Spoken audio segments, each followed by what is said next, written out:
suti tuvae ya aina gani? Iwe nyeusi au suti ya cream?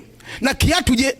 Kwa hiyo muda mwingi wakikutana wanazungumzia hiyo siku hiyo, tutamachije? Hebu niambie, kwenye send off umepanga kuvaliaje?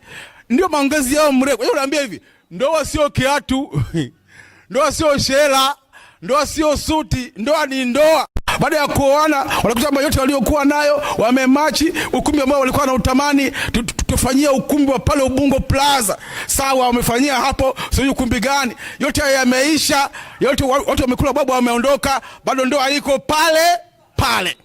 Ndipo sasa unaweza kumbe ndoa haikuwa pilau, ndoa haikuwa kuingia kanisani na nini, gari ile iliyokalia juu ile hama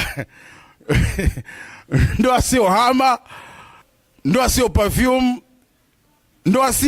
ndoa ni ndoa kama ndoa.